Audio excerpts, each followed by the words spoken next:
Good evening, guys. How you doing? Pretty I good.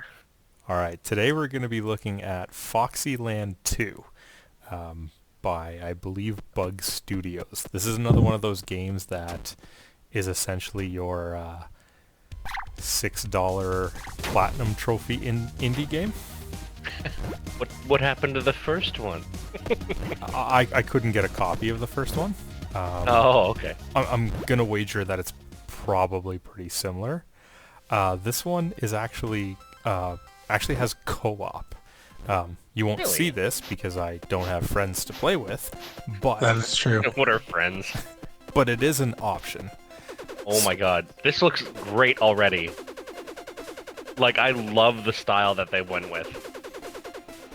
Yeah, I really like the background. Yeah, it's really detailed, and even when he was, like, walking through the bushes and you could see, like, the bushes kind of move a little bit, that's really nice touch there, yeah. I like it. I mean, we only saw it for a second, but it will go back to it. I do like how there is an overworld that you get to pick levels, kind of like it's pretty linear, but kind of like a Mario game, right? Where it just gives Yeah, it I a little mean, bit of flavor. nothing wrong with that. I mean, for the most part, if you look at like Super Mario World, for example, it was pretty linear. There were some branching paths, like when we got the Star Worlds and stuff, but other than that, there was pretty linear. Well, in this game, there are flags that you can find hidden in the levels, Okay. and like flags are checkpoints, but there's hidden ones that have like a letter on them. They'll open a secret level, which, like Super Mario World, will be a branching path on the map instead of the linear one. I don't think I have any of those in the video, but at least you know that that does exist. Sweet. Oh, and those are kind of like Yoshi coins almost, or at least that's what it reminds me of. Well, you need 25 coins to gain a free life. Oh no. Wow, there's a lot of plot already. Really catches me up on the parts I missed from the first game. Give us your kids or we'll take them by force. I like I those think options. they are taking them by force. That's the whole point of giving them the kids.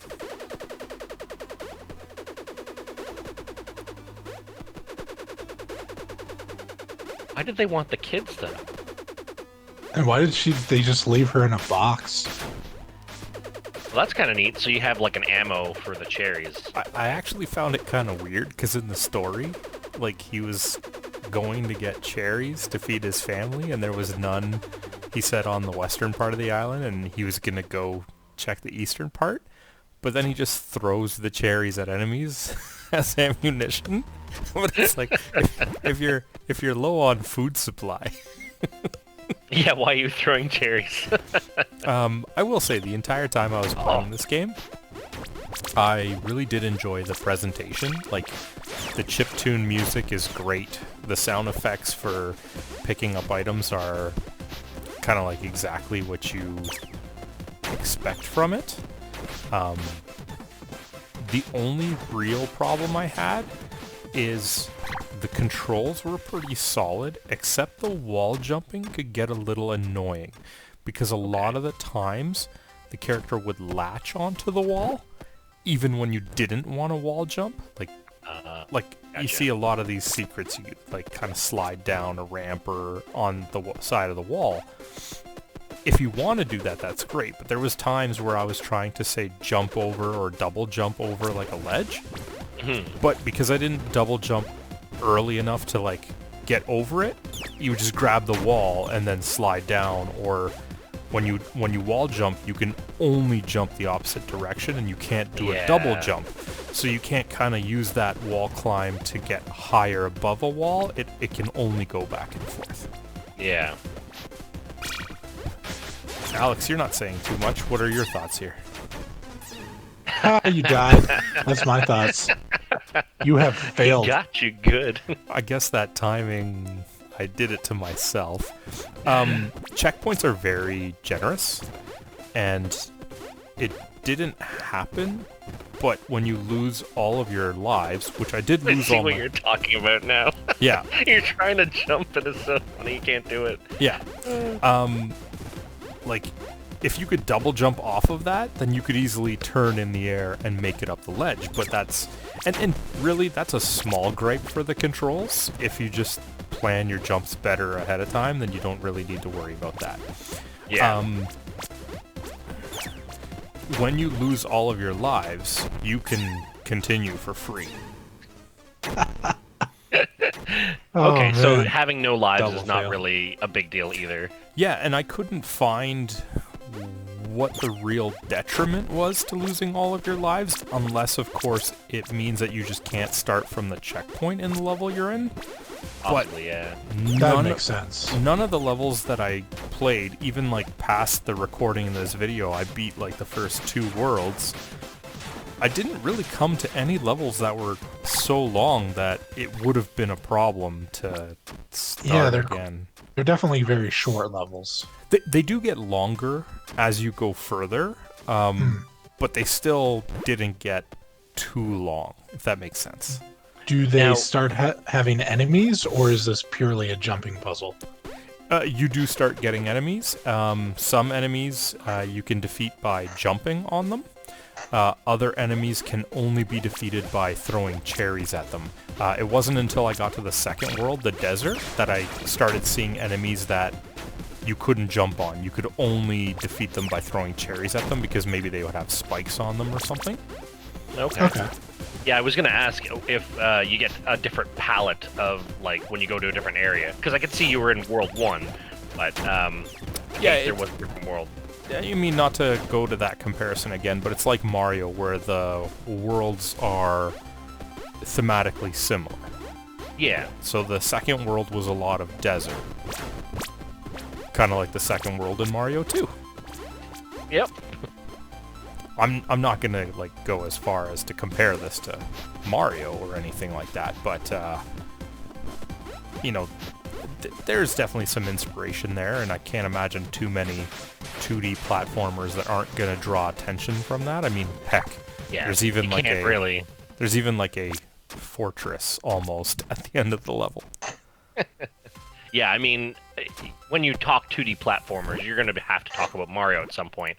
So they're always going to get that comparison whenever you make a game like that.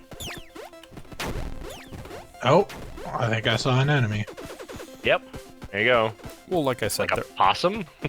there are enemies. Now, just to clarify, this game is regular price $8 on the PlayStation Store, and that's $8 Canadian. So you figure it's like a $5-6 game in American. Yeah. Yeah, that's really cheap.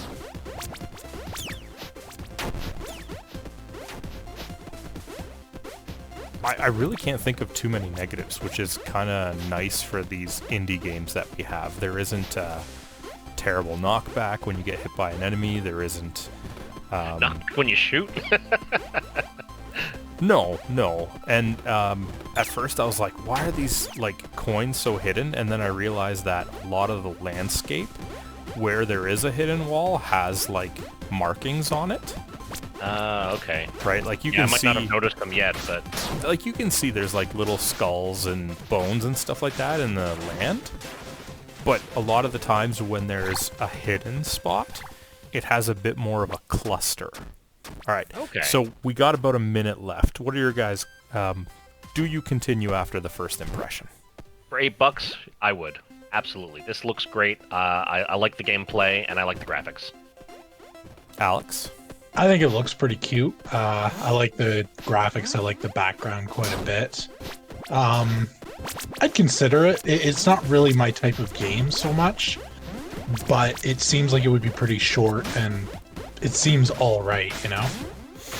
Okay. One other thing I will mention is that I believe that when you buy the game like on PlayStation, it also gives you the Vita version, so it is a cross-buy.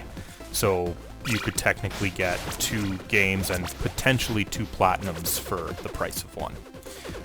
Nice. I did continue after the first opinion, so obviously I would do that, and I actually went as far as to get the platinum, so that's it. We'll see you guys on the next one. Hey, did you like that video?